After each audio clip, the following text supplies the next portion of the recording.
And who else did we have that just missed out? Oh, this one we got a Clippers double whammy. A We double win. got two Clippers point guards that most people would consider in the top 30.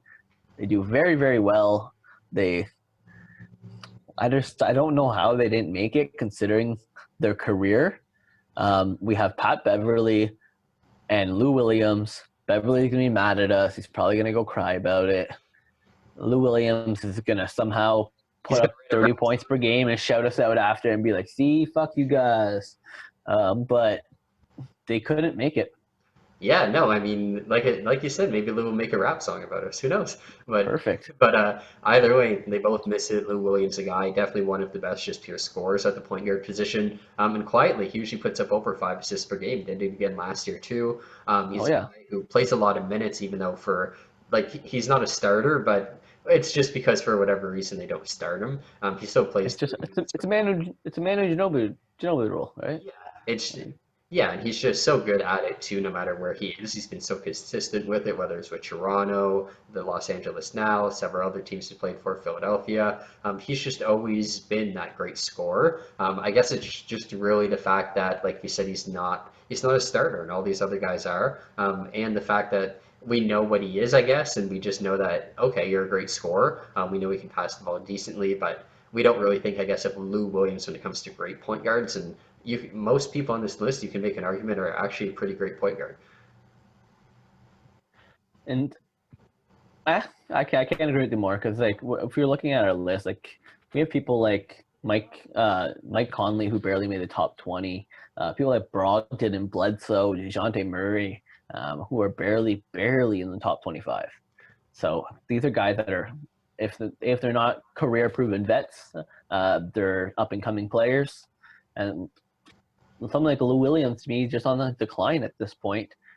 Even though he put up a great year last year, he's going to slow down eventually. He's not big. He's not tall. He doesn't play defense. He has a lot of aspects of the game that hurt him. The reason why he goes against the second units, the reason why he's on the bench, is because he can dominate the second units because there's not as many great defensive players, and he doesn't have to go against the great offensive players. It's the only reason he comes off the bench. That's why he's come off the bench for years, and that's the perfect role for Lou Williams. But in the long run, unless I need buckets fast, he's not closing out my games if we're down by one or up by one. Maybe if we're down by one, if we need a basket, but if we're up by one or two, Lou Williams is not out there anymore. So that's why he couldn't make it for me. But I find it funny because I had this other guy, I had him in my top 25, but I had Pat Beverley actually ranked coming in at, I had him 25th on my personal list, but he didn't make the cut, Pat Beverley. And he's the complete opposite of Lou Williams. Yeah. He can still shoot the ball very well, but he is the best defensive point guard in this league right now. Oh, absolutely. I mean, he's a guy who is top 10 for both blocks and steals at point guard, and he was also the best defensive real plus minus point guard. So yeah, like you said, a guy who obviously not just in terms of being a hustle guy, like guys like Deladova and Marcus Smart, he's also a guy who is really able to put up the numbers too to support that. Like you said, actually a really good shooter too. He's fourth in point guards with a 3-point percentage just under 40%. So it's a guy who definitely doesn't get enough credit. It's probably because he only puts up the last 2 years 7 per game. But at the same time, he did put up 11 for Houston 3 years ago, and maybe if he did that, he'd get a bit more recognition. He's obviously on a team that other people are scoring a lot, but I guess because he gets overlooked on the offensive end so much, that's why he misses out. But defensively, definitely can't doubt that he's one of not only the best point guards but players in the league. I think that his defense should get him a little more recognition because I think he could put it up a little more offensively if they needed him to. But look at that team. You have Kawhi Leonard, 25 points. Paul George, 22 to 25 points.